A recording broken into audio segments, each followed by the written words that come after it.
കൃഷ്ണായ വാസുദേവായ ഹരയേ പരമാത്മനി പ്രണതക്ലേശനാശായ ഗോവിന്ദായ നമോ നമഃ. ശ്രീമദ് ഭാഗവതം ഏകാദശ സ്കന്ധം അധ്യായം 27 ശ്ലോകം 46. വളരെ നല്ല ഒരു വരി പ്രാർത്ഥനയോടുകൂടിയാണ് നമ്മൾ ഇന്നലെ നിർത്തിയത്. എന്താ? പ്രപന്നം പാഹി മാമീശ ഭീതം മൃത്യുഗ്രഹാർണവാത് എന്ന് നമുക്ക് ചെല്ലാവുന്നതാണ്. എന്താ വെച്ചാൽ, ഞാൻ ശരണാഗതി അടയണു ഈ സംസാര സാഗരത്തിൽ, മുതലകൾ നിറഞ്ഞ സംസാര സാഗരത്തിൽ എന്നെ കരകയറ്റണേ, അല്ലെങ്കിൽ എന്നെ രക്ഷിക്കണേ എന്ന് പറഞ്ഞിട്ടുള്ള വളരെ നല്ലൊരു പ്രാർത്ഥനയോട് കൂടിയിട്ടാണ് നമ്മൾ ഇന്നലെ നിർത്തിയത്. അപ്പോൾ ആ പ്രാർത്ഥനയോട് കൂടിയിട്ട് നമുക്കിന്ന് തുടങ്ങാം. പ്രപന്നം പാഹി മാമീശ ഭീതം മൃത്യുഗ്രഹാർണവാത്. ഇനി 47. ഇതി ശേഷം മയാ ദത്താം ശിരസ്യാധായ സാദരം ഉദ്വാസയേച്ചേദുദ്വാസ്യം ജ്യോതിർജ്യോതിഷി തത്പുന. 47. ഇനി ഭഗവാനെ ആവാഹിച്ചത് ഭഗവാനെ തിരിച്ച് നമ്മുടെ ഉള്ളിലേക്ക് തന്നെ പറഞ്ഞേക്കാന്ന് പറയാം. ആ വിഗ്രഹത്തിൽ നിന്ന് പറഞ്ഞേക്കുക എന്നുള്ള പോലെയാണ്. ഈ വിധം പ്രാർത്ഥിച്ച ശേഷം പ്രസാദത്തിനെ മയാ ദത്താം, എന്നിൽ നൈവേദ്യമൊക്കെ നൽകപ്പെട്ടതിന് ശേഷം എനിക്ക് നൈവേദ്യം നൽകിയതിന് ശേഷം ശിരസി ആദായ, തലയിൽ വെച്ചുകൊണ്ട് സത്വരം താമസിയാതെ വേഗം ഉദ്വാസ്യം ചെയ്ത് വർജിക്കേണ്ടതാണെങ്കിൽ തദ് ജ്യോതി, മുമ്പ് ആവാഹനം ചെയ്ത ആ വിളക്കിലേക്കാണ് സദാ ആവാഹനം ചെയ്യുക. വീണ്ടും ഉദ്വസയേത് ഉദ്വാസനം ചെയ്യേണ്ടതാണ്. അപ്പോൾ എന്താ വെച്ചാൽ, അതായത് ഭഗവാന് നൈവേദ്യം കൊടുത്ത് നമ്മൾ ഭഗവാന്റെ പ്രസാദം നമ്മൾ ഒന്ന് പറഞ്ഞുല്ലോ, ഒന്നെങ്കിൽ കഴിച്ചതിന് ശേഷം പറഞ്ഞുല്ലോ നമസ്കരിക്കാമെന്നൊക്കെ. അങ്ങനെ ഭഗവാനാൽ പ്രസാദം നമുക്ക് ലഭിച്ചു, ഭഗവാൻ വളരെ സന്തോഷമായി എൻ്റെ പൂജ കൊണ്ട് എന്ന് തന്നെ സങ്കല്പിച്ചിട്ട് വളരെ ആദരവോടുകൂടി ആ പൂവും തീർത്ഥമൊക്കെ തളിച്ച് പൂവൊക്കെ തലയിൽ വെച്ച് ആ ചൈതന്യം ഉദ്വാസനം ചെയ്യേണ്ടതാണെങ്കിൽ, പ്രത്യേകിച്ച് ഇപ്പം നമ്മൾ പത്മട്ടിട്ടൊക്കെ നേദിക്കുമ്പോൾ വിളക്കിലേക്കാണ് ആവാഹിക്കുക. അപ്പോൾ പത്മം ചെയ്ത് വൃത്തിയാക്കി അതൊക്കെ എടുത്ത് കളയണമെങ്കിൽ നമുക്ക് ഭഗവാനെ അവിടുന്ന് ഉദ്വാസനം ചെയ്യണമല്ലോ. അങ്ങനത്തെ ഇപ്പോൾ പ്രാണപ്രതിഷ്ഠ ചെയ്ത അമ്പലത്തിലാണെന്ന് വെച്ചാൽ ഈ സ്റ്റെപ്പ് വേണ്ടെന്നാണ് പറയുന്നത് കേട്ടോ. ആ ചൈതന്യം നമുക്ക് ഈശ്വര ചൈതന്യം അതിൽ ആവാഹിച്ചതിനെ തിരിച്ചെടുക്കേണ്ടതാണെങ്കിൽ ഹൃദയത്തിലേക്ക്, തൻ്റെ തന്നെ ഹൃദയത്തിൽ എപ്പോഴും ഉണ്ടല്ലോ, അതിലേക്ക് തന്നെ നമ്മൾ ഹൃദയത്തിൽ നിന്ന് തന്നെയാണ് അല്ലേ പറഞ്ഞില്ലേ നമ്മൾ ആദ്യം. നമ്മുടെ ഹൃദയത്തിൽ മുഴുവൻ ആ പരബ്രഹ്മം ആത്മാവ് നിറഞ്ഞു നിൽക്കുകയാണ് സങ്കല്പിച്ച് അതിനെയാണ് വിളക്കിലേക്ക് ആവാഹിച്ചത്. അപ്പോൾ പൂജ കഴിഞ്ഞാൽ ഭഗവാന്റെ പ്രസാദം ലഭിച്ചു എന്ന് നല്ലോണം സങ്കല്പിച്ച് ആ നമ്മൾ തന്നെ നമ്മുടെ ഉള്ളിൽ നിന്ന് ആവാഹിച്ച് വിളക്കിലേക്ക് ആവാഹിച്ച ആ ചൈതന്യത്തെ തിരിച്ച് നമ്മുടെ ഉള്ളിലേക്ക് തന്നെ ഉദ്വാസനം ചെയ്യണം എന്നാണ് പറഞ്ഞത്. എന്നിട്ട് വേണമല്ലോ അതൊക്കെ വൃത്തിയാക്കാനൊക്കെ. അതൊക്കെ നമ്മൾ പൊടിയൊക്കെ നമ്മൾ അതിൻ്റെ ആ ഷേപ്പൊക്കെ മാറ്റി കളഞ്ഞ് എടുത്ത് എവിടെയെങ്കിലും കൊണ്ടിടണമല്ലോ, ചെടിയുടെ അടിയിലോ എവിടെയെങ്കിലും കൊണ്ടിടണ്ടേ. അപ്പോൾ അതിന് മുമ്പ് നമ്മളത് ചൈതന്യം അതിലേക്ക് ആവാഹിച്ചിട്ടുണ്ടെങ്കിൽ തിരിച്ച് നമ്മുടെ ആത്മാവിലേക്ക് തന്നെ അതിനെ ആവാഹിക്കണം. അതായത് നമ്മുടെ ഹൃദയത്തിലുള്ള ചൈതന്യത്തിലേക്ക് തന്നെ ഉദ്വാസനം ചെയ്യണം. ഇതി ശേഷം മയാ ദത്താം ശിരസ്യാധായ സാദരം ഉദ്വാസയോച്ചേദുദ്വാസ്യം ജ്യോതിർജ്യോതിഷി തത്പുനഃ. അതായത് ദീപത്തുനിന്ന് പിന്നെ അർച്ചാദിഷു യഥാ യത്ര ശ്രദ്ധാ മാം തത്ര ചാർച്ചയേത് സർവഭൂതേഷ്വാത്മനി ച സർവാത്മാഹമവസ്ഥിത. എന്താണ്? അർച്ചാദിഷു, അതായത് ഈ വിഗ്രഹം മുതലായവയിൽ യഥാ എത്ര ശ്രദ്ധ, എപ്പോൾ ഏതിൽ ശ്രദ്ധ ഉണ്ടാകുന്നുവോ തത്രാച്ച, അപ്പോൾ അതിൽ മാം അർച്ചയേത്, എന്നെ പൂജിക്കാം.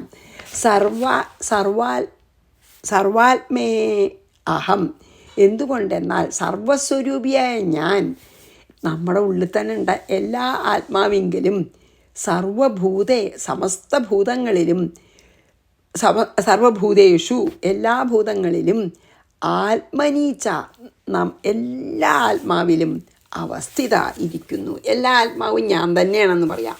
അതാണ് എന്താ വച്ചാൽ അത് നമ്മൾ വളരെ നല്ലൊരു ഇതാണ്. കാരണം എല്ലാറ്റിലും ഈശ്വരനുണ്ട്. ഇപ്പം നമ്മൾ കണ്ട പിന്നെ നമ്മൾ നമ്മുടെ മുമ്പിലുള്ള വിഗ്രഹത്തിലുണ്ട്. എന്താണ് ഇതിൽ പറഞ്ഞു വെച്ചാൽ എവിടെ എപ്പോൾ വരെയാണ് നമുക്ക്, അതായത് പ്രതിമയിൽ വേണം പൂജ എന്ന് തോന്നണോടത്തോളം കാലം പ്രതിമയിൽ ചെയ്യണം. എവിടെ എപ്പോൾ വരെ ഏത് കാലം വരെയാണ് നമുക്ക് വിഗ്രഹത്തിൽ ശ്രദ്ധ നല്ലോണം ആരാധിക്കാൻ നമുക്ക് എത്ര കാലം വരെ വിഗ്രഹാരാധനയിൽ ശ്രദ്ധ ഉണ്ടോ അതുവരെ എന്നെ വിഗ്രഹത്തിൽ കണ്ടാൽ യാതൊരു വിരോധവുമില്ല. എന്നെ കണ്ട് ആരാധിച്ചോളൂ വിഗ്രഹത്തിൽ. പക്ഷെ ഒന്ന് ഞാൻ പറയാം, ഈ കാണുന്ന പ്രപഞ്ചത്തിലത്തെ എല്ലാറ്റിലും ഞാൻ നിറഞ്ഞു നിൽക്കുന്നുണ്ട്. വിഗ്രഹത്തിൽ വേണമെന്നില്ല എന്ന് പറയാണ് ഭഗവാൻ. പക്ഷെ വിഗ്രഹത്തിൽ എന്നെ കണ്ട് ശ്രദ്ധാപൂർവം നിങ്ങൾക്ക് ആരാധിക്കണം എന്ന് തോന്നുന്നിടത്തോളം കാലം നിങ്ങൾ വിഗ്രഹത്തിൽ തന്നെ എന്നെ ആരാധിച്ചോളൂ, എന്നെ പ്രാപിക്കാം. പക്ഷേ ഞാൻ ഈ പ്രപഞ്ചത്തിലത്തെ എല്ലാറ്റിലും ഞാൻ നിറഞ്ഞു നിൽക്കുകയാണ്. സർവാത്മാവായ ഞാൻ തന്നെയാണ് എല്ലാവരുടെ ഉള്ളിലെയും ചൈതന്യമായിട്ട് വർത്തിക്കുന്നതും ഞാനാണ് എന്നാണ് പറഞ്ഞത്. അതായത് നമ്മുടെ എല്ലാവരുടെയും ഈശ്വര പൂജയുടെ പരമലക്ഷ്യം എന്താണ്? ബ്രഹ്മം തന്നെയാണ്. അത് എന്തിൽ കണ്ട് നമ്മൾ പ്രാർത്ഥിച്ചാലും ലക്ഷ്യം ഒന്ന് തന്നെയാണ്. ഒരു വിഗ്രഹത്തിൽ കണ്ടാലും, ഒരു ചിത്രം വരച്ച് അതിൽ കണ്ടാലും, ഒരു നിലത്തൊരു പത്മം വിരിച്ച് പത്മം വെച്ച് അതിൽ കണ്ടാലും, സൂര്യനിലാണെങ്കിലും കണ്ട് പറഞ്ഞില്ലേ, പഞ്ചഭൂതങ്ങളിൽ എന്തിൽ കണ്ടിട്ട് നമ്മൾ, അല്ലെങ്കിൽ അഗ്നി ഹോമകുണ്ടത്തിൽ നമ്മൾ ആരാധിക്കുകയാണെങ്കിലും, എന്തിൽ കണ്ട് ആരാധിക്കുകയാണെങ്കിലും വിരോധമില്ല. ഒന്ന് മനസ്സിലാക്കിയിട്ട് വേണം, ലക്ഷ്യം ബ്രഹ്മാണ്. മാത്രമല്ല ഞാൻ എല്ലാറ്റിലും നിറഞ്ഞു നിൽക്കുന്നുണ്ട്. ഞാൻ എല്ലാവരുടെയും ചൈതന്യമാണ്. ഏത് ചൈതന്യവത്തായിട്ടുള്ള കാര്യങ്ങളുടെയും, ചില ചൈതന്യം കുറഞ്ഞ ഡിഗ്രി കുറവാണെന്ന് മാത്രം അല്ലേ. ഇപ്പോൾ വൃക്ഷങ്ങളിലുള്ള ചൈതന്യം പിന്നെ എന്താണ്, മലകളിലില്ല, ഇളകണമൊന്നുമില്ലല്ലോ, വൃക്ഷങ്ങൾ വളരുമല്ലോ. അതിനെക്കാണ്ട് മൃഗങ്ങളിൽ, അതിനെക്കാണ്ട് മനുഷ്യരിൽ തന്നെ ഡിവിനിറ്റി എത്രയോ അധികമുള്ളവരുണ്ട്. അപ്പം എല്ലാത്തിലും ഈ സർവാത്മാവായിട്ടുള്ള എൻ്റെ ചൈതന്യം തന്നെയാണ്. ലക്ഷ്യം മറക്കാതെ ഏതിൽ എന്നെ ആരാധിച്ചാലും വിരോധമില്ല. അവനവനിലിരിക്കുന്ന എന്നെ ആരാധിച്ചാലും. അതാണല്ലോ മാനസപൂജ മതി പറഞ്ഞത്. അത് വളരെ പ്രധാനം ഈ 47ാമത്തെ ശ്ലോകം കേട്ടോ നമുക്ക്. കാരണം ഭഗവാൻ എല്ലാ ദിക്കിലുണ്ട്. ഇന്ന ദിക്കിലിരുന്ന് പ്രാർത്ഥിക്കണമെന്നോ ഇന്ന വിധത്തിൽ വേണമെന്നോ ഇന്ന വിഗ്രഹം വേണമെന്നോ ഒന്നുമില്ല എന്നാണ്. അർച്ചാദിഷു യഥാ യത്ര ശ്രദ്ധാമാം തത്ര ചാർച്ചയേത് സർവഭൂതേഷ്വാത്മനി ച സർവാത്മാഹമവസ്ഥിതഃ ഏവം ക്രിയായോഗപഥൈഃ പുമാൻ വൈദികതാന്ത്രികൈഃ അർച്ചയന്നുഭയത സിദ്ധിം മത്തോ വിന്ദത്യഭീപ്സിതാം. ഏവം ഇപ്രകാരം വൈദിക താന്ത്രികൈഃ വേദമന്ത്രങ്ങളും ഉപയോഗിച്ചിട്ടും താന്ത്രികമായിട്ടുള്ള മന്ത്രങ്ങളും ഉപയോഗിച്ചും ക്രിയായോഗപഥൈഃ പൂജാമാർഗങ്ങളെ കൊണ്ട് അർച്ചൻ പുമാൻ പൂജ ചെയ്യുന്ന സാധകൻ ഉഭയത ഇഹത്തിലും പരത്തിലും അഭീപ്സി സിദ്ധിം ഇച്ഛിക്കുന്ന നമ്മൾ എന്താണ് മനസ്സിലുള്ള വെച്ചാൽ അത് ലഭിക്കും. മത്തഹ എന്നിൽ നിന്ന് വിന്ദതി സിദ്ധിക്കുന്നു. ഭഗവാനെ സിദ്ധിക്കണം എന്നാണ് പ്രാർത്ഥിക്കണം വെച്ചാൽ ഭഗവാനെ സിദ്ധിക്കും. ഇഹപര ലോകങ്ങളിലത്തെ ആഗ്രഹങ്ങൾ സിദ്ധിക്കണമെന്ന് ആത്മാർത്ഥമായിട്ട് പ്രാർത്ഥിച്ചാൽ എന്ത് പ്രാർത്ഥിച്ചാലും നമുക്ക് ലഭിക്കുമെന്ന് പറയുകയാണ്. പക്ഷേ പിന്നെ ബ്രഹ്മം മോക്ഷം ലഭിക്കണമെന്ന് അല്ലാത്തതൊന്നും ശാശ്വതമല്ലല്ലോ. എല്ലാവിധമായ ഈശ്വര പൂജയുടെയും ആത്യന്തികമായിട്ടുള്ള ലക്ഷ്യം എന്ത്? ഈ സർവം ബ്രഹ്മമയെന്നും അഹം ബ്രഹ്മാസ്മി എന്നും അനുഭവിച്ചറിയൽ തന്നെയാണ് ആത്യന്തിക ലക്ഷ്യം. അതായത് ഞാൻ ഇതൊക്കെ പറഞ്ഞാലും ഒരു തരത്തിലേ പാടുള്ളൂ എന്നില്ല. എന്നെ പ്രാപിക്കണം എന്നുള്ള ലക്ഷ്യത്തോടു കൂടി ഏത് തരത്തിലായാലും വിരോധമില്ല എന്ന് പറയണം. അതാണ് പിന്നെ അതായത് ഇങ്ങനെ ഞാൻ വൈദിക മന്ത്രങ്ങൾ വേദമന്ത്രങ്ങൾ ഉപയോഗിച്ചും താന്ത്രിക പ്രകാരം ഒക്കെ കർമ്മങ്ങൾ ചെയ്ത് ആരാധിക്കുന്നവന് ഏത് ആത്മാർത്ഥമായിട്ട് എന്നെ ആരാധിക്കുന്ന ആളാണ്, ആ ആളിൽ ഞാൻ പ്രസന്നനായിട്ട് ഇഹത്തിലും പരത്തിലും എല്ലാം അവർക്ക് നൽകുന്നു. മോക്ഷമാണ് നൽകേണ്ട വെച്ചാൽ മോക്ഷം നൽകും. ഏവം ക്രിയായോഗ പഥൈഹി പുമാൻ വൈദിക താന്ത്രികൈ അർച്ചന്നുഭയ സിദ്ധിം മത്തോ വിന്ദത്യഭീപ്സിതം അഭീഷ്ട ഫലസിദ്ധിയും ഉണ്ടാവുന്ന. ഇനി മദർച്ചാം സംപ്രതിഷ്ഠാപ്യ മന്ദിരം കാരയേത് ദൃഢം പുഷ്പോദ്യാനാനി രമ്യാണി പൂജായാത്രോത്സവാശ്രിതാൻ. ദൃഢം മന്ദിരം, വളരെ ദൃഢമായ ഒരു അമ്പലം. മന്ദിരം പറയുമ്പോൾ അമ്പലം. കാരയേത് നിർമ്മിക്കണം. എത്രയോ അമ്പലങ്ങൾ നിർമ്മിക്കണ്ടല്ലോ ആൾക്കാരെ, നിർമ്മിച്ച അമ്പലങ്ങളും ഉണ്ട്. എത്രയോ കാലം കൊണ്ട് എത്രയോ അമ്പലങ്ങളുണ്ട്. മദർച്ചാം, അവിടെ എൻ്റെ വിഗ്രഹത്തെ സംപ്രതിഷ്ഠാപ്യ പ്രതിഷ്ഠിച്ചിട്ട് രമ്യാണി, വളരെ സുന്ദരമായ, രമ്യം ചാൽ മനോഹരമായ, പുഷ്പോദ്യാനാനി, ധാരാളം പൂവുള്ള പൂന്തോട്ടത്തെയും യാത്രോത്സവാശ്രിത, നിത്യപൂജ, പിന്നെ എന്താണ് ഉത്സവങ്ങൾ, അതാത് കാലത്ത് അങ്ങനെ ഉണ്ടല്ലോ ഉത്സവങ്ങളൊക്കെ, അതൊക്കെ, പിന്നെ അതിന് വേണ്ട ഉത്സവം നടത്താൻ വേണ്ട രഥം, അങ്ങനെയൊക്കെ സാധിക്കും എന്നുള്ളവരെ സാധിക്കണ ദിക്കിൽ അത് ചെയ്യണമെന്ന്. അതായത് ബാക്കിയുള്ളവർക്കും കൂടിയും ആരാധനയ്ക്ക് സൗകര്യം ഉണ്ടാക്കാനാണ് ഇത് പറയണത്. കാരണം ഇപ്പോൾ ചിലർക്ക് അമ്പലം വേണം പ്രാർത്ഥിക്കണമെന്ന് തോന്നുകയാണെങ്കിൽ അങ്ങനെ വേണമല്ലോ.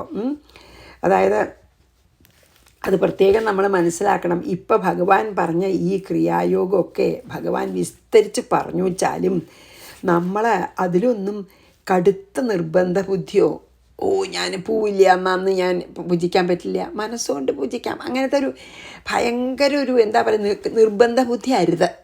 ഇപ്പം ഞാനിതൊക്കെ പറഞ്ഞു, നിങ്ങൾക്ക് അത് നിങ്ങളുടെ ബെസ്റ്റ് ആ ഗിവൺ സർക്കംസ്റ്റൻസസിൽ നമ്മളുടെ അന്നത്തെ അന്തരീക്ഷത്തിലും ദേശത്തിനും കാലത്തിനും അനുസരിച്ച് ആത്മാർത്ഥമായിട്ട് നമ്മുടെ കഴിവിൻ്റെ പരമാവധി ഉപയോഗിച്ച് എന്നെ ആരാധിക്കുക എന്നല്ലാതെ അതിലധികം കടുത്ത നിർബന്ധ ബുദ്ധിയോ നിഷ്കർഷയോ ആവശ്യമില്ല. എന്താ ബുദ്ധിമുട്ടാ വെച്ചാൽ നമുക്ക് അങ്ങനെ നിർബന്ധ ബുദ്ധി വന്നാൽ അത് നമ്മുടെ വാസനയായിട്ട് മാറും. അതാണ് അങ്ങനെ അരുത പറയണത്. അപ്പോൾ സർവം ബ്രഹ്മമയാണെന്ന് നമുക്ക് തോന്നലും അഹം ബ്രഹ്മാസ്മി എന്നുള്ള അനുഭവത്തെ എത്തലുമാണ് ഇപ്പോൾ ഇതിൽ പ്രധാനേ. അപ്പം അത് മറക്കരുത്. ഇപ്പം എന്തെങ്കിലും നമ്മൾ ചെയ്തതിൽ പാകപ്പിഴകൾ വന്നാൽ പോലും ഭഗവാൻ വേണമെന്ന് വെച്ചിട്ടല്ലെങ്കിൽ ഭഗവാൻ അത് ക്ഷമിക്കും. അപ്പോൾ രണ്ടാമതൊന്നുമില്ലെങ്കിൽ പാകപ്പിഴയ്ക്കൊരു അല്ലെങ്കിൽ എന്തെങ്കിലും തെറ്റ് പറ്റണമെന്നൊരു പ്രസക്തി ഇല്ലല്ലോ. അപ്പോഴെപ്പോഴും ഭഗവാൻ എല്ലാ ദിക്കിലും എല്ലാറ്റിലും ഉണ്ടായെന്ന് സദാ ഓർമ്മിച്ച് എൻ്റെ ലക്ഷ്യം ഞാൻ ബ്രഹ്മം തന്നെ ആയി തീരുക എന്നതാണ് എൻ്റെ ലക്ഷ്യം എന്നുള്ളത് മറക്കാതെ സ്വധർമ്മം ശ്രദ്ധയോടെ നിർവഹിക്കണം. ഒരിടത്തും നമുക്ക് അതിൽ വിഷമോ അല്ലെങ്കിൽ കുറ്റബോധമോ ഒന്നും ആവശ്യമില്ല. എപ്പോഴും ഭഗവാൻ എല്ലാ ദിക്കിലും ഉണ്ട്. ഞാൻ ആ ഭഗവാനെ എപ്പോഴും ആരാധിക്കണമെന്ന് വിചാരിച്ചാൽ മതി എന്ന് പറയണം. ഒന്നിനും നിർബന്ധ ബുദ്ധി അരുതെന്ന് പറയുന്നുണ്ട് കേട്ടോ. ഇനിതാ ഇതിലെന്താ പറയുക വെച്ചാൽ എന്താ ഇപ്പോൾ 50-ാമത്തെ അല്ലേ നമ്മൾ അത് പറയാൻ മറക്കണ്ട വെച്ചിട്ടേ ഞാൻ മദർച്ചാം അതെങ്ങനെ അമ്പലമൊക്കെ പ്രതിഷ്ഠിക്കാൻ സാധിക്കും വെച്ചാൽ അമ്പലം പ്രതിഷ്ഠിക്കണം. എന്നിട്ട് ആ അമ്പലത്തിൽ ഉത്സവങ്ങൾ നടത്താനുള്ള തേര് അതൊക്കെ ഉണ്ടെങ്കിൽ, പിന്നെ നിത്യപൂജയ്ക്ക് അടുത്ത് തന്നെ ധാരാളം അമ്പലത്തിൻ്റെ തൊട്ട് തന്നെ ധാരാളം പൂക്കൾ വളർന്ന ഒരു പൂന്തോട്ടം, ഇതൊക്കെ ഉണ്ടാക്കിയാൽ നല്ലതാണ്.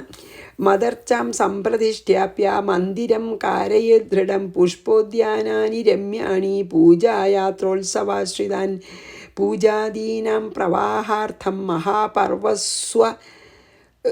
മഹാപർവസ്വധാന്വഹം ക്ഷേത്രാപണ പുരഗ്രാമാൻ ദത്വാ മത്സാഷ്ടിതാമിയാത്. 51. പ്രതിഷ്ഠത, വിഗ്രഹത്തെ പ്രതിഷ്ഠിക്കുന്നതിനാൽ സാർവഭൗമം സാർവഭൗമത്വവും സദ്മന അമ്പലം പണിയുന്നതിനാൽ ഉപനത്രയം ത്രിലോകാധിപത്യവും പൂജ മുതലായവ ബ്രഹ്മലോകവും ത്രിഭി മൂന്നും ചെയ്യുന്നതിനാൽ മത്സാമ്യതാം എനിക്ക് സമമായ ആകൃതിയെയും, അതായത് സാരൂപ്യമോക്ഷം ഇയാത് പ്രാപിക്കും. ഒരു ഫലശ്രുതി പോലെ, അതായത് അമ്പലം പണിയുമൊക്കെ നിസ്വാർത്ഥമായിട്ട് അമ്പലം പണിയാനും ഒക്കെ നമ്മൾ പ്രവർത്തിച്ചാലേ അതൊക്കെ ഒരു ഭഗവത് ആരാധനയാണെന്ന് പറയുകയാണ്. എന്താ പറഞ്ഞു വെച്ചാൽ, അതായത് എൻ്റെ വിഗ്രഹം പ്രതിഷ്ഠിക്കുക, എന്നിട്ട് പിന്നെ അതെ അത് പറഞ്ഞല്ലോ, കഴിഞ്ഞതിൽ പറഞ്ഞല്ലോ അല്ലേ. എന്നിട്ട് പിന്നെ ഇതിലെന്താ പറഞ്ഞു വെച്ചാൽ, പിന്നെ ഇങ്ങനെ അവിടെ ആ അമ്പലത്തിൽ മനോഹരമായിട്ടുള്ള ഉദ്യാനങ്ങളും അതൊക്കെ അത് പറഞ്ഞല്ലോ നമ്മൾ കഴിഞ്ഞാൽ. എന്നിട്ട് പുണ്യദിനങ്ങളിലൊക്കെ ഉത്സവത്തിന് പിന്നെ എല്ലാ ദിവസവും പൂജാദികളൊക്കെ മുടങ്ങാതെ നടക്കാൻ അതിന് സഹായിക്കുക. അങ്ങനെ എല്ലാറ്റിലും എന്നെ കണ്ട്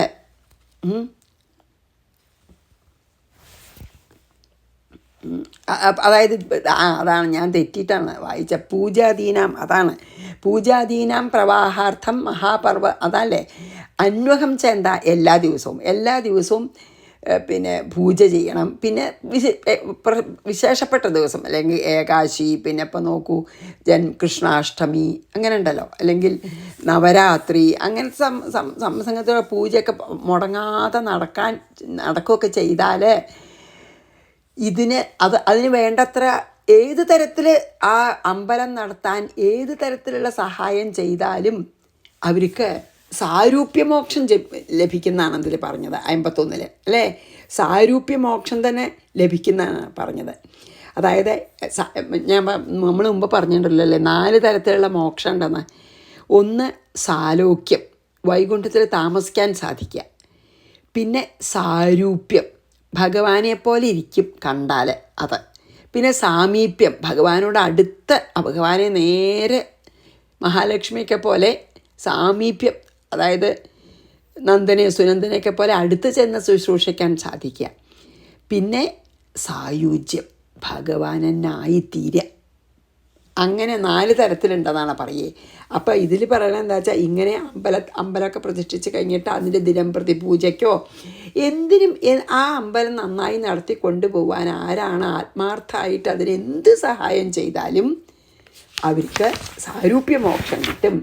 പൂജാദിനാം പ്രവാഹാർത്ഥം മഹാപർവസ്വധാന്വഹം ക്ഷേത്രാപണപുരഗ്രാമാൻ ദത്വാ മത് സാഷ്ടിതാമിയാത്, എൻ്റെ രൂപം കിട്ടുന്ന സാഷ്ടി പിന്നെ മോക്ഷം കിട്ടുമെന്ന് പറയാണ്.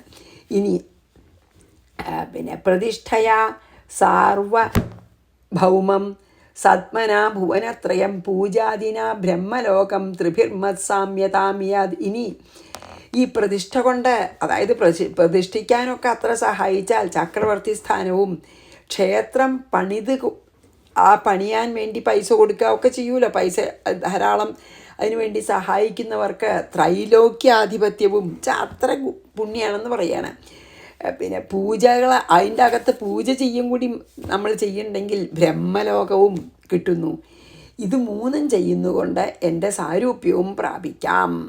അതായത് ഇതൊക്കെ അതിൻ്റെ ഫലശ്രുതി പോലെ അങ്ങനല്ല, എപ്പോഴും ഭഗവാനെ പ്രാപിക്കണമെങ്കിൽ ഇങ്ങനെ പിന്നെ എന്താണ് ഈ ജീവിതത്തിൽ അതായത് ഇതിന് നമ്മളെ ആത്മാർത്ഥമായിട്ടൊരു അമ്പലം പണിയണേനടക്കം എന്ത് ചെയ്താലും ഭഗവാന്റെ അടുത്തേക്കുള്ള നമ്മുടെ യാത്ര ശരിക്കും പുരോഗമിക്കും. അത്രയും നമ്മൾ നോക്കണ്ടു. ഫലശ്രുതി എന്തായാലും അത് നല്ലതാണെന്ന് പറഞ്ഞ് നമ്മളെ മനസ്സിലാക്കുകയാണ്. എങ്ങനെ തരത്തിൽ ഭഗവാനെ ആരാധിച്ചാലും, അതായത് എത്രത്തോളം നമ്മൾ ആത്മാർത്ഥമായിട്ട് എത്രത്തോളം സമയം ഭഗവാനെ ആരാധിക്കുന്നു അത്രത്തോളം നമ്മൾ ബ്രഹ്മലോകം വരെ കിട്ടും, സാരൂപ്യമോക്ഷം കിട്ടും, സാമീപ്യം കിട്ടും അല്ലേ. സാലോക്യവും സാരൂപ്യവും സാമീപ്യം സായുജ്യം തന്നെ കിട്ടാം അവസാനം. അതെല്ലാം ചെയ്യാം. അതാണ് പറയുന്നത് വെച്ചാൽ അതിൻ്റെ ഒരു നന്മയെപ്പറ്റി പറയുകയാണ് ഈശ്വരാരാധനയുടെ. പ്രതിഷ്ഠയാ സാർവഭൗമം, അത് നമ്മൾ ആ വാക്കിൻ്റെ അർത്ഥമായിട്ട് എടുക്കാൻ പാടില്ല. കാരണം ഒരു ഫലശ്രുതി എന്നുള്ള നിലയ്ക്ക് നമ്മൾ എടുക്കണ്ട. എപ്പോഴും എത്രത്തോളം ഭഗവത് സ്മരണ ചെയ്യുന്നുമോ അത്രത്തോളം ഭഗവാൻ നമ്മളെ ഭഗവാന്റെ അടുത്തേക്ക് കൊണ്ടുപോകും. ഏത് തരത്തിലായാലും വേണ്ടില്ല. അതാണ് നമുക്ക് മനസ്സിലാക്കേണ്ടത്. ഏത് തരത്തിൽ ഭഗവാനെ ആരാധിച്ചാലും വേണ്ടില്ല. നമ്മൾ എത്രത്തോളം സമയം ഭഗവാനെ സ്മരിക്കുന്നുവോ അത്രത്തോളം നമ്മൾ ഭഗവാന്റെ അടുത്തേക്ക് നീങ്ങിക്കൊണ്ടിരിക്കുകയാണ്. അത് നമ്മൾ അന്ന് പറഞ്ഞ ആ ഉദാഹരണം തന്നെ എനിക്കിപ്പോൾ ഒരു ഭാഗത്ത് ഈശ്വരൻ ഭഗവാൻ നടുക്ക് നമ്മളെ ജീവാത്മാവ്, ഇപ്പുറത്തെ ജഗത്ത് വലത്ത് ഭാഗത്ത്. ഈശ്വരനോട് നീങ്ങുന്ന കാര്യങ്ങൾ ചെയ്താൽ നമ്മൾ ഈശ്വരൻ്റെ അടുത്തെത്തും. ഈ ജഗത്തിനോട് നീങ്ങുന്ന കാര്യങ്ങൾ ചെയ്താൽ നമ്മൾ ഈശ്വരൻ അകന്നകന്നകന്ന ജഗത്തിൽ ഈ സംസാര സമുദ്രത്തിൽ മുങ്ങിപ്പൊങ്ങി ജനന മരണ ചക്രത്തിൽ തിരിഞ്ഞുകൊണ്ടേയിരിക്കും. അതന്നെയാണ് പറയുന്നത്. ഇനി സകാമനെ, അതായത് ഇപ്പോൾ ആഗ്രഹിച്ച് ചെയ്യണവരെ പറ്റിയൊക്കെയാണ് അവരോട് പറഞ്ഞാൽ, ചിലർ എന്തെങ്കിലും ഒരു ഫലം ഉണ്ടെന്ന് പറഞ്ഞാലേ ചെയ്യുള്ളൂ എന്നുള്ളവരോടാണ് ഇപ്പോൾ പറഞ്ഞത്. എന്നെ എങ്ങനെ ആരാധിച്ചാലും നിങ്ങൾക്ക് മോക്ഷം തന്നെ കിട്ടും, അല്ലെങ്കിൽ നിങ്ങൾക്ക് അഭീഷ്ടസിദ്ധി ഉണ്ടാവും എന്നൊക്കെ സകാമ ഭക്തന്മാരോടാണ് പറഞ്ഞത്. ഇനി നിഷ്കാമ ഭക്തന്മാരോട് പറയണു അടുത്ത 3 ശ്ലോകത്തിൽ. അത് കഴിഞ്ഞാൽ ഈ അധ്യായം കഴിയുകയും ചെയ്തു. അത് നമുക്ക് തീർക്കാട്ടോ. മാമേവ നൈരപേക്ഷേണ ഭക്തിയോഗേന വിന്ദതി ഭക്തിയോഗം സലഭത ഏവം യ പൂജയേതമാം. അപ്പോൾ ഇനി നിഷ്കാമ ഭക്തന്മാർക്ക് എന്താണ്? നൈരപേക്ഷേണ എന്ന് പറഞ്ഞാൽ ഒരു ഫലാപേക്ഷ ഇല്ലാതെ ഭക്തിയോഗേന, ഭക്തിയോഗത്താൽ മാം ഏവ വിന്ദതി, എന്നെ തന്നെ പ്രാപിക്കുന്നു. അതാണ് പറഞ്ഞത്. നിരപേക്ഷമായിട്ട് എന്തെങ്കിലും ആഗ്രഹിച്ച് ചെയ്താൽ അത് കിട്ടും. പക്ഷെ ഒന്നും ആഗ്രഹിക്കാതെ എനിക്ക് ഭഗവാനെ മാത്രം മതി എന്ന് അതുപോലും ആഗ്രഹിക്കാതെ ചെയ്താലോ എന്നെ തന്നെ ലഭിക്കും. യഹ മാം ഏവം, അത് എന്നെ മുമ്പേ പറഞ്ഞ പ്രകാരം പൂജിക്കുന്നുവോ സാ അവൻ ഭക്തിയോഗം, അതായത് ഇത് സാധ്യജന്മമായി തീരും എന്ന് പറയാണ്. ആരാണ് നിഷ്കാമമായിട്ട് എന്നെ എപ്പോഴും എല്ലാ കർമ്മങ്ങളും എനിക്കായിക്കൊണ്ട് അർപ്പണം ചെയ്ത് നിഷ്കാമമായിട്ട് ഒരു ഫലാപേക്ഷയോടെ ആരാണ് ചെയ്യുന്നത്, അവർ എന്നെ തന്നെ പ്രാപിക്കും എന്ന് ഉറപ്പിച്ച് പറയണം. അതായത് ഇപ്പോൾ ആഗ്രഹമുള്ളവർ പലതും ലഭിച്ചു നിൽക്കും, അല്ലാത്തവരെ ആധ്യാത്മികമായിട്ടുള്ള സിദ്ധികൾ കൈവരിച്ച് നല്ല ഇതാവും. പിന്നെയോ ഒരു തരത്തിലുള്ള അപേക്ഷയില്ലാതെ, ഫലാപേക്ഷ ഇല്ലാതെ ആര് ഭജിക്കുന്നുവോ അവർക്ക് എന്നെ തന്നെ ഞാൻ നൽകും. അതാണ് മാമേവ നൈരപേക്ഷേണ ഭക്തിയോഗേന വിന്ദതി ഭക്തിയോഗം സലഭത ഏവം യ പൂജയേതമാം. അതിൻ്റെ അർത്ഥം എന്താ അറിയപ്പോതില്ലേ? ഭക്തിയോഗം ലഭത പറഞ്ഞാൽ എന്നെ ഇങ്ങനെ നിരപേക്ഷമായിട്ട് അതൊന്നും ആഗ്രഹിക്കാതെ ഭജിക്കുന്നവർക്ക് ഞാൻ അനന്യഭക്തി നൽകും. മുക്തിയേക്കാളും ബുദ്ധിമുട്ടാണ് അനന്യഭക്തി കിട്ടാൻ. അപ്പം ഞാൻ അവർക്ക് അനന്യഭക്തി നൽകും. അവർ എന്നിൽ തന്നെ ലയിച്ച് എന്നെയുള്ള സ്മരണയിൽ ലയിച്ച് അവസാനം എന്നിൽ തന്നെ ലയിക്കും. അതാ ഭഗവാൻ പറയണത്. ഞാൻ അവർക്ക് അനന്യഭക്തി നൽകും. അവർ ആ അനന്യഭക്തി കൊണ്ട് എന്നെ തന്നെ സ്മരിച്ചുകൊണ്ട് അതിൽ ആനന്ദിച്ചുകൊണ്ട് എന്നെ സ്മരിക്കുന്നുള്ള ആനന്ദത്തിൽ മുഴുകിക്കൊണ്ട് ജീവിതം മുഴുവൻ കഴിച്ചു കൂട്ടിയിട്ട് അവസാനം എന്നിൽ തന്നെ ലയിക്കുന്നു. അത്ര ഇതാണ് നിരപേക്ഷമായിട്ട് നമ്മൾ ഭജിച്ചാൽ. പിന്നെ 54 വായിക്കാം. യ സ്വദത്താം പരൈർദത്താം ഹരേത സുരവിപ്രയോഹോ വൃത്തിം സജായതേ വിഡ്ഭുഗ് വർഷാണാമയുധായുധം. ഇനി ഒന്നാണ് പറയണത് ഭഗവാൻ. എന്താണ്? 54 യഹ ആര് സ്വദത്താം എന്നാൽ നൽകപ്പെട്ടതും പരൈഹിദത്താം അന്യരാൽ നൽകപ്പെട്ടതുമായ സുരവിപ്രയോഹ വൃത്തിം ദേവബ്രാഹ്മണരുടെ സ്വത്തിനെ ഹരേത അപഹരിക്കുന്നുവോ സാ അവൻ അയുധായുധം വർഷാണ് 10 കോടി വർഷം വിഡ്ഭുക്ക് മലം ഭക്ഷിക്കുന്ന പുഴുവായി ജായേത ജനിക്കുന്നു. അത്രയ്ക്ക് പോലും വേറൊരാളുടെ ഒരു ബ്രഹ്മജ്ഞാനിയെ പറ്റിക്കുകയെ അല്ലെങ്കിൽ അമ്പലത്തിൽ നിന്നൊക്കെ നമ്മളെന്തെങ്കിലും സർവീസ് ചെയ്യുമ്പോൾ പറ്റിക്കുകയെ ചെയ്താൽ 10 കോടി കൊല്ലം പുഴുവായിട്ട് ജനിക്കുന്ന പറഞ്ഞത്. നോക്കൂ, ഏതൊരാളാണ് ഞാൻ ആർക്കെങ്കിലും കൊടുത്തതോ മറ്റുള്ളവരാർക്കെങ്കിലും കൊടുത്തതോ ആയിട്ടുള്ള ബ്രഹ്മസ്വം ദേവസ്വം എന്നൊക്കെ പറയുമല്ലോ നമ്മളെ, അതായത് ബ്രഹ്മജ്ഞാനികളുടെ എന്തെങ്കിലും സാധനങ്ങളോ ദേവസ്വത്തിലത്തെ ഏതെങ്കിലും ദേവന് സ്വന്തമായ, അതൊരു അമ്പലം ഉണ്ടെങ്കിൽ അമ്പലത്തിൻ്റെ ദേവൻ്റെ ആണല്ലോ അത്, ബ്രഹ്മസ്വവും ദേവസ്വവും ആയിട്ടുള്ളത് ഏതൊരാളാണ് ചതിച്ച് കൈവശമാക്കുന്നത് ആ ആള് അത്ര പാപാണെന്ന്. എത്ര കോടി അറിയോ? 10 കോടി കൊല്ലങ്ങൾ, അയുധായുധം 10 കോടി കൊല്ലങ്ങൾ, 10,000 സംവത്സരം. ആയുധം വെച്ചാൽ 1000ആണ്. അപ്പോൾ കോടി കോടി കണക്കിലെന്ന് പറയാം. അങ്ങനെ പറയുമ്പോൾ 10,000 എന്ന് പറഞ്ഞാൽ എത്ര? 8 പൂജ്യം. 10,000-ന് 4 പൂജ്യമുണ്ട്. 10,000 ആയ 8 പൂജ്യവും. അപ്പോൾ 10 കോടിയാവും. അതാണ് ഏകദേശം. അപ്പോൾ 10 കോടി വർഷം പുഴു, മലവും മൂത്രവും ഭക്ഷിക്കുന്ന പുഴുവായിട്ട് ജനിക്കുന്ന അത്ര പാപമാണ് ബാക്കിയുള്ളവരെ പറ്റിക്കണത്. ബ്രഹ്മസ്വം ദേവസ്വം എന്നില്ല, ബാക്കിയുള്ളവരെയൊക്കെ പറ്റിക്കണത് നമുക്ക് പാപം തന്നെയാണ്. യസ്വദത്തം പരേർദത്തം ഹരേത സുരവിപ്രയോഹോ വൃത്തിം സജായതേ വിഡ്ഭുഗ് വർഷാണാമയുധായുധം. നമുക്ക് ഭഗവാൻ പ്രസാദിച്ച് തരണത് മാത്രമേ നമ്മൾ ഉപയോഗിക്കാവൂ. ബാക്കി എന്ത് ഉപയോഗിച്ചാലും ബാക്കിയുള്ളവരെ എടുത്താൽ നമുക്ക് പാപമാണെന്ന് അർത്ഥം. ഇനി അവസാനത്തെ ശ്ലോകം. കർത്തുശ്ച സാരാധേർഹേതോരനുമോദിതുരേവച കർമ്മണം ഭാഗിന പ്രേത്യ ഭൂയോ ഭൂയസി തദ്ഫലം. ഇനി അവസാനത്തെ ശ്ലോകത്തിൽ എന്താണ് പറയുന്നത്? കർമ്മണം, പ്രവൃത്തികൾക്ക് ഭാഗികളായ, കർമ്മണം ഭാഗിന, അതായത് പ്രവൃത്തികൾക്ക് ഭാഗികളായ കർത്താവിനും ചെയ്യുന്ന ആൾക്കും, സാരഥേച്ച സഹായം ചെയ്യുന്നവർക്കും, ഹേതോഹോ അതിന് പ്രേരിപ്പിച്ചവർക്കും, അനുമോദിത അത് നന്നായി എന്ന് പറയണവർക്കും, പ്രേത്യഫലം മരണാനന്തരം ഇതേ ഫലം തന്നെയാണ് ഉണ്ടാകുന്നതെന്ന്. അതായത് ഇങ്ങനെ ബാക്കിയുള്ളവരെ പറ്റിക്കണേലും ചതിക്കണേലും കൂട്ടുനിന്നവർക്കും, അത് ചെയ്ത ആൾക്കും, അതിന് പ്രേരിപ്പിച്ച ആൾക്കും, അതിന് സഹായമായി നിന്നവർക്കും ഒക്കെ ഇത്ര 10 കോടി വർഷം പുഴുവായിട്ടിരിക്കേണ്ടി ഈ ഫലം തന്നെയാണെന്ന്.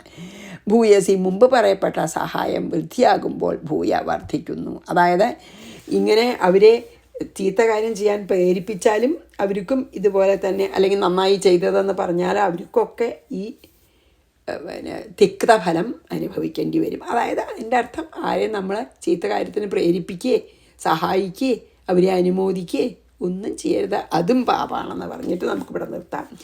കർത്തുശ്ച സാരഥേർഹേതോരനുമോദിതുരേവച കർമ്മണം ഭാഗിന പ്രേത്യ ഭൂയോ ഭൂയസി തദ്ഫലം. അത് നമുക്ക് വെച്ചാൽ മനസ്സിലാവില്ല. അപ്പം കുറച്ചൊരു അത്ഭുതമാണെന്ന് നമുക്ക് ഇതിൽ ഫലശ്രുതിയിൽ സകാമമായിട്ട് പ്രാർത്ഥിക്കണവർക്ക് നിങ്ങൾക്ക് എല്ലാ ആഗ്രഹങ്ങളും സാധിക്കും, എന്നെ സാരൂപ്യമോക്ഷം കിട്ടുമെന്നൊക്കെ പറഞ്ഞു അല്ലേ. സാധാരണ നിഷ്കാമ പ്രാർത്ഥനയെ പറ്റി പറയാറില്ല ഫലശ്രുതിയിൽ. ഇതിൽ രണ്ടും പറഞ്ഞു ഭഗവാൻ.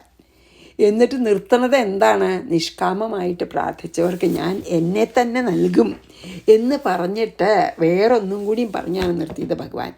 ബ്രഹ്മജ്ഞാനികളെയും ദേവന്മാരുടെയും, അതായത് ബ്രഹ്മസ്വവും ദേവസ്വവും അല്ലെങ്കിൽ വേറൊരാളുടെ ഒന്നും തന്നെ നമുക്ക് ഭഗവാൻ പ്രസാദിച്ച് തന്ന സുഖവും സൗകര്യങ്ങളും ദ്രവ്യങ്ങളും ഒഴിച്ച് വേറൊന്നും നമ്മൾ ആരെയും ചതിച്ച് വേറൊരാളെ ചെയ്യാൻ സഹായിക്കുകയെ ചെയ്തതിനെ അനുമോദിക്കുകയെ ഒക്കെ ചെയ്താൽ അത്ര പാപാണ് എന്ന് പറഞ്ഞിട്ടാണ് നിർത്തിയത്. അപ്പം നമുക്കിവിടെ 27-ാം അധ്യായം നമ്മളിന്ന് കഴിഞ്ഞു. ഇവിടെ നിർത്താം. ശ്രീകൃഷ്ണാർപ്പണമസ്തു.